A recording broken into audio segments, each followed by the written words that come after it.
In the quiet village of Lunewell, where rooftops wore caps of moss and the river sang lullabies at night, lived a girl named Maya.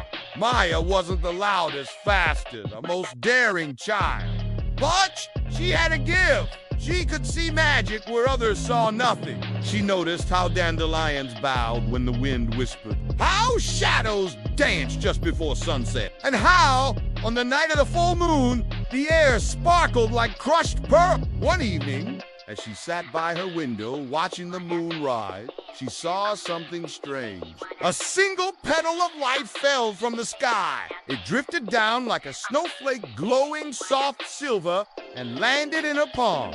It didn't melt, it didn't vanish, it pulsed like a tiny heartbeat. And then it spoke. Please, help us, Maya gasped. You're alive! We are the Moonblossoms, it said. We grow in the soil of dreams, and we bloom with moonlight. But our garden is fading. Without us, the night will lose its glow. And without moonlight, even dreams will forget how to shine. Maya looked up. The moon seemed dimmer than usual. The stars blinked less brightly. What happened to your garden? She asked. People stopped believing.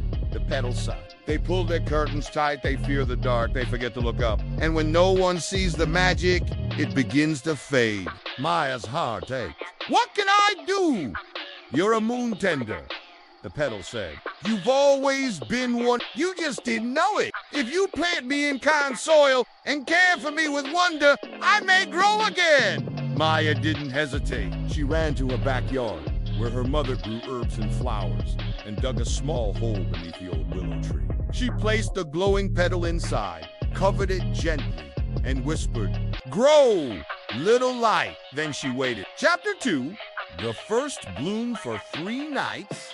Nothing happened. On the 4th night, Maya woke to a soft glow beneath her window. She ran outside. There in the soil stood a tiny flower made of silver mist and starlight.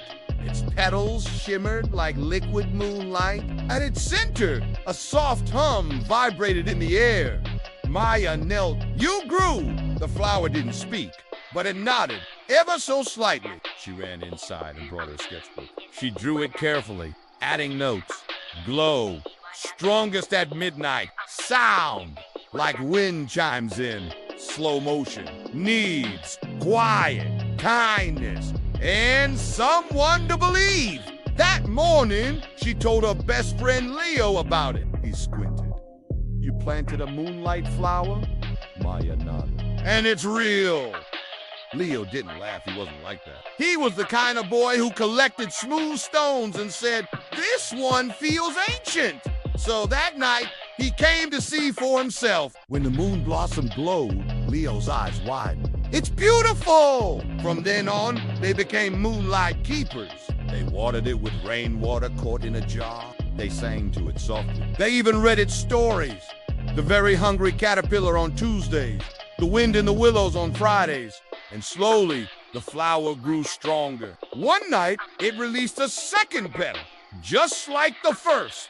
Maya caught it gently. Another one to plant, she whispered. Chapter 3, the Garden of Quiet Hearts. Maya and Leo didn't plant the second petal in the willow patch. Instead, they searched the village for places where kindness lived quietly. They found Mrs. Nell's garden, where she left seeds for the birds every morning. The school bench, where a quiet girl named Zoe sat alone, drawing animals in her notebook.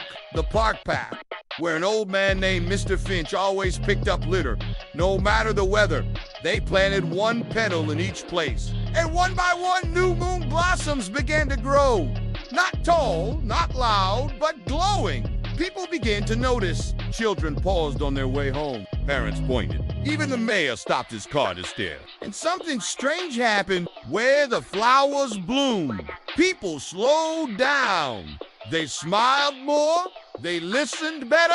They left notes on neighbors' doors. I saw your garden. It's lovely. The village wasn't fixed overnight, but it began to soften. Chapter 4, the shadow that ate light. But not everyone welcomed the glow. In the deepest part of the woods, where the trees grew close and the air stayed cold, lived a shadow. It wasn't evil. Not exactly. It was lonely, born from forgotten dreams and unspoken fears. It fed on darkness, not because it wanted to, but because it didn't know any other way to survive. And now the moonblossoms were stealing its home. One night the shadow crept into Lune. Well, it didn't roar, it didn't shout. It simply grew, spreading over gardens, swallowing light. Making the moonblossoms flickered-eyed Maya woke to silence. She ran outside. The willow trees. Moonblossom was dim. The petals curled inward like hands closing. "No," she whispered. Leo arrived breathless. "It's happening everywhere." They found Zoe's flower nearly gone. Mr. Finch's was just a spark. "We have to stop it," Leo said. But Maya shook her head. "It's not a monster. It's hurting." She remembered the petal's words. When no one sees the magic, it begins to fade. What if the shadow wasn't attacking, but begging to be seen? Chapter 5, The Light That Listens. The next night, Maya didn't bring a flashlight. She brought a lantern made of paper and kindness. She had painted it with drawings. A child sharing a sandwich, an old man laughing, a girl showing her art to a friend. She placed it at the edge of the woods. Then she sat down. "I see you," she said softly. "You don't have to be afraid." The shadow stirred. "I know you're lonely," she continued. "I know you've been here a long time, but you don't have to eat the light to exist. You can be part of it." Leo joined her. So did Zoe, then Mr. Finch, then Mrs. Nell. One by one, they sat in a circle, holding small lights, flashlights, candles, even glow sticks, and they spoke. "Zoe, I used to think no one liked my drawing. Mr. Finch, I clean up trash because I love this town, but no one ever says thank you. Mrs. Nell, I leave seeds for the birds because I miss my daughter. She loved birds." The shadow listened, and as it did, something miraculous happened. It didn't vanish. It changed. Its edges softened, its darkness lightened, and slowly it began to grow. Not with moonlight, but with something deeper. Dot understanding. Maya reached out. The shadow touched her hand. Not cold, but warm. And from its center, a single black and silver flower bloomed. Not a moonblossom, a shadow bloom died. Beautiful, different, real. Chapter 6, The Garden of All Light. From that night on, the shadow didn't haunt the woods. It guarded it, and the moonblossoms didn't fear it.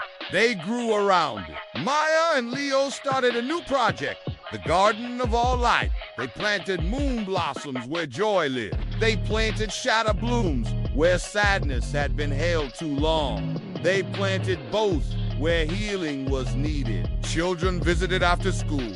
Families walked through at dusk. Even the mayor declared the first Saturday of every month garden night when everyone turned off their porch lights and just looked. One evening, as Maya stood in the garden, a new petal fell from the sky. But this time, it didn't land in her hand. It landed in Zoe's, and Zoe, who had once been too shy to show her drawings, smiled and said, "I think I know where to plant this." Maya watched her go, heart full. The moon above was whole again. The stars shone brighter. And the night was no longer something to fear. It was a friend. A place of quiet magic, of soft light, of stories waiting to be seen. And Maya knew, as long as someone believed, the garden would never fade. The immoral, even the darkest places can hold beauty. And sometimes the most powerful magic isn't in making lights, but in sharing it.